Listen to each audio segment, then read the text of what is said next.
All right, everybody, it's that time again. It's college chaos. That's right, NCAAF total chaos for this Saturday, October the 25th. I'm your host, Allie Burns, and this is Picks and Parlays. If you've never seen total chaos before, here's how it works. I'm taking these two expert handicappers right off of the picksandparlays.net site, and I'm pitting them head to head, giving them 5 college football games going on, all in the top 25, and asking them, does it go over or under the total? It's simple. Whoever gets the most correct comes back as the champ. This week, our champ is Dre Rich. Man, you had a good one. Now, Tim Earl was 5-0, and then he lost to Sniper West, who had a 4-1 day. You were against Nick Parsons, who was like 4-1, and then now you're 4-1. So Total Chaos has been making y'all money. Both of you guys have been champs this season. Dre Rich, how does it feel to wear the crown? I'm pretty hot right now in college football, so I'm pretty proud of myself. Well, you should be. Your total chaos record for college football is 7-3. So you're crushing it. You're crushing it. Now, Tim Earl, you've been doing damage in the NFL total chaos and the player prop total chaos. This is your first college chaos on the season. How do you feel about going up against Dre with that 4-1 record? This should be fun. I don't really do a whole lot of totals with college football lately, so I'm interested in actually trying to dive into it, and I feel like I can do pretty well. It's not too much different than the NFL, so we can run with it.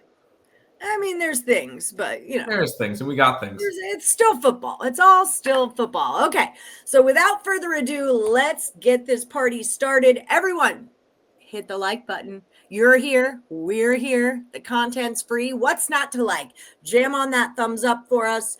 Head over to X at Picks Parlays is where you're going to follow. Also, don't forget to subscribe to the YouTube channel and ring that bell for notifications. All right, let's get going. We've got Wisconsin at number 6, Oregon. Wisconsin lost their last 5 in a row.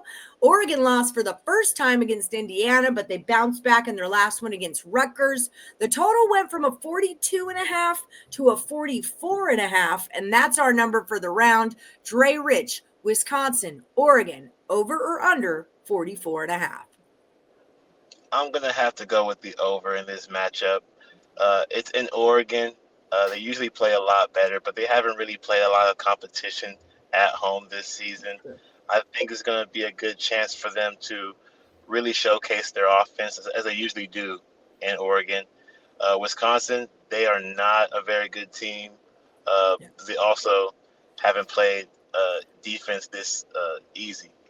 I feel like the Oregon Ducks, they don't play a lot of hardcore defense, so we don't need much to get over this total. I think Oregon might put it on them, might do a lot of the heavy lifting in this, so give me the over. Yeah, Oregon can do 44.5 on their own time, for that matter. Tim Earl, what do you think about this one? Over or under the total? I think if you're taking the under, you should go Oregon team total. If you're taking the over, you should go Oregon team total over. This one's going under because I question where the points are coming from Wisconsin. Considering that since they got into Big Ten play, they've scored 20 points in 4 games, including getting shut out in their last 2. So I don't know where the points are coming from on the Wisconsin side. Can Oregon put up 45 points? Sure, they could. But are they going to? Do they really need to? I don't think so. This has 37-0 written all over it. So I'm going under the total on this one. Okay, both very good points. And that's one thing. If you guys are going to be betting on an over, typically you're going to need both teams to participate in the contest to hit an over. So both valid points. Already we're off to a disagreement. So that's the NFL total chaos. Viewers at home, don't forget to go check that out. Sean Higgs, Sniper West agreed on every single pick. We had to go Price's Right rules on Packers and Steelers. So check out NFL Week 8 total chaos. Over at picksandparlays.net, like we said, or Picks and Parlays YouTube. Okay, so up next, we've got number 3, Texas A&M at number 20, LSU. Texas A&M remains undefeated on the season. LSU is looking to change that. They're 5-2 this year. We've got a total of 48.5. Tim Earl, you're up first. I'm going to take this one as a shootout. I'm going to take this one over.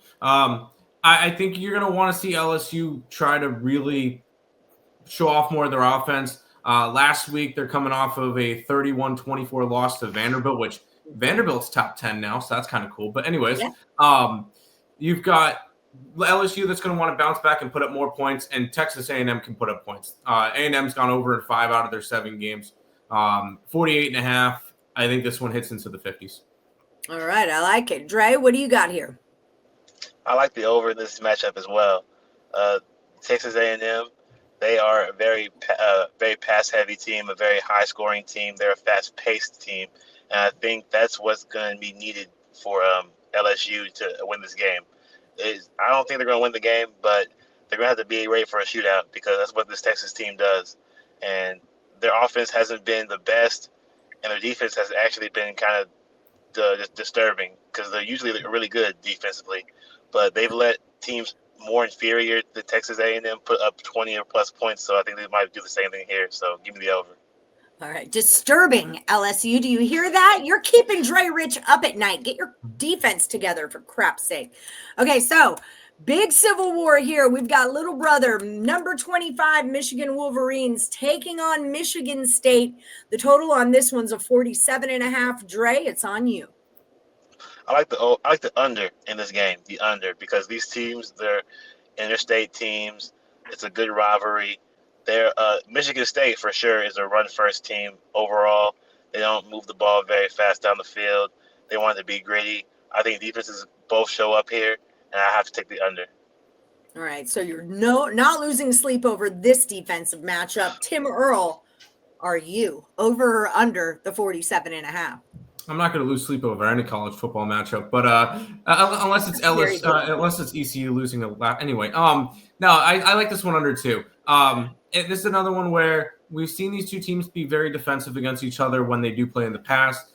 Michigan, I think if they're going to have a chance to really pull this one out, well, not pull this one out because they're 14.5 point favorites, but if they're going to control the game, it's going to be on the ground. It's going to be defensively. 47.5. I'm going to take this one under. All right, before we move on to our next two matchups, I just want to remind you guys, do us a solid and hit the like button. That little thumbs up in the corner means a lot to us. Let us know if you're digging the content. And also, if you guys have any of your own best bets on these matchups or any other ones, drop them in the comment box below. Let us know what you're thinking, or just say hi. Say, hi, Allie, welcome back. We missed you, because that makes me feel good when I read it. So, okay, moving on. We've got number 17, Tennessee is at Kentucky. Oh, that Texas-Kentucky game. Being a Texan, it was a bit of a nail biter. The total on this one is a 54.5. Tim Earl, you're going first. I think the total tells me everything I need to know for this game. This is a Tennessee team that's 5-2 to the over, but their totals are up in the 60s, and all of a sudden it drops to a 53. 53.5, 54.5, depending on where you're looking. Yeah, I'm taking this one under. This has been a Kentucky team that isn't really scoring all that much, especially in SEC play. I think Tennessee is going to try to put out more defensively in this game because they have not been good defensively the past couple of weeks, including them giving up 37 points to Alabama and 31 to Arkansas, which is not great, and 34 to Mississippi State, who hasn't won an SEC game in over a year. So the fact that they're letting up all those points, I think Tennessee's going to want to dial in the defense a little bit more. And against a bad offensive team in Kentucky, I'm taking this one under 54. All right, Dre Rich, what say you? I do think it's a pretty high total as well. I'm going with the under here, mainly because Kentucky, I'm a Georgia fan, so Kentucky plays very well defensively at home. We always struggle when we go to Kentucky. And Tennessee, they are a good offense, but I do think they're going to have a lot of problems moving the ball through the air.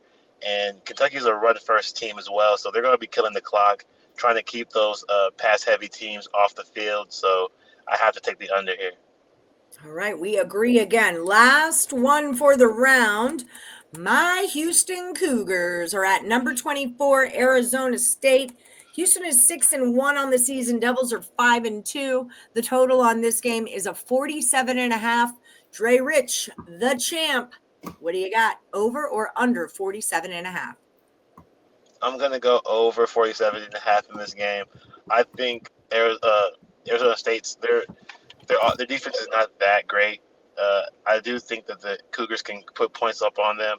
It'll be up to them, really, because I do think that they're going to get points put on them.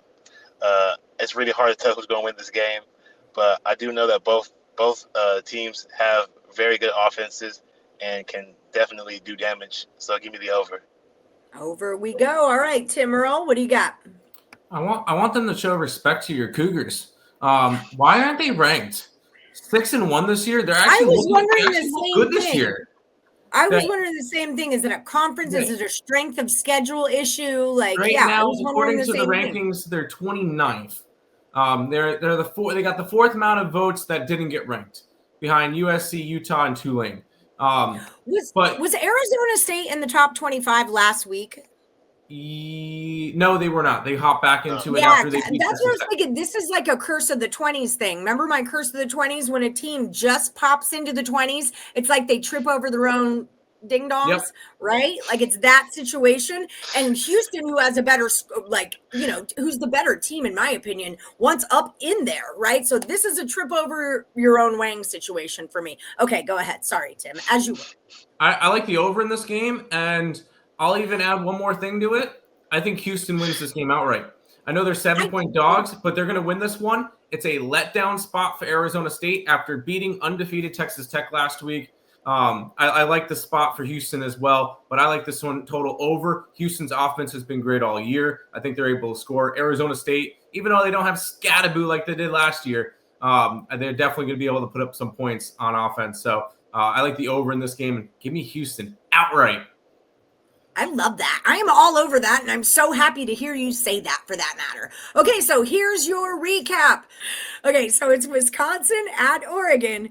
Tim is going under. Dre is going over. We agree A&M at LSU is going over. We agree Michigan State is going under.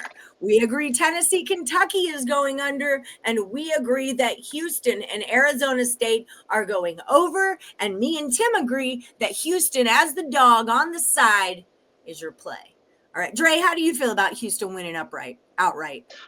I like Houston a lot. They're a good team. They should be ranked. I do agree with Tim on that.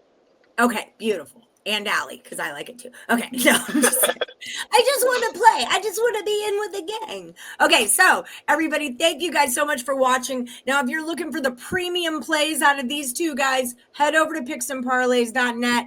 Dre Rich, tell the people. I love what Dre Rich does with his premium plays. If you buy a pick off of Dre, he's going to add in 2 player props for you. Just because he already handicapped the game, right? Might as well. Dre, tell them what you're all about. Like I said, I'm all about the player props. I want to give people extra ways to get money, even if it's not a total or a side. So I'm always looking at player props and getting those picks out. Check out my podcast, Money Huddle, on YouTube and Spotify. Getting out free picks too on there. Beautiful. I didn't know that about you. Okay, well, that's killer. All right, now Tim Earl, high volume bettor. Usually both of you guys are always on the leaderboards, but Tim Earl is a high volume bettor. So maybe you're not super into player props, but you want to take 100 bets on a Saturday. Tim Earl's your dude. Tell him what's up, Tim Earl. Oh yeah, you're not joking. Last weekend there was a bunch of hockey on Saturday and college football on Saturday. I think I had like 30 or 35 plays. I went, and that's not even with college basketball yet. Like, I know. It's easier to ask you what you're not on. Like, what games did you just lay off of this week? Because I don't need to mess with those. No, but yeah, high volume, because I'm not going to be one of those people that's like, oh, this is my best bet of the year. No. I'm going to bet a bunch of stuff, and I'm going to spread my money out rather than putting a bunch of money on one bet. That's just how I do it, so you're going to get lots of volume with me. I like it. I like both of your styles a whole lot, and you viewers, you will too. Again, picksandparlays.net, and we are still running the Weekend Warrior promo, right? You can buy it twice. $50 or $49 is going to get you every single play on Saturday and on Sunday from the handicapper of your choice, including, as a bonus, their Monday night picks. You could buy 2. You don't have to just pick one. You could do $49 to Dre and $49 to Tim and have player props and volume betting and every sport in the world all at your fingertips this weekend. Don't miss out, everybody. It's the Weekend Warrior promo. All right, guys, that's your college chaos for week 9, is it? Or are we on week 9 of college football now? Feels like Yeah. it. Yep. Holy moly, roly poly. All right. Well, guys, thanks for joining us. And like I always say, may the best capper win.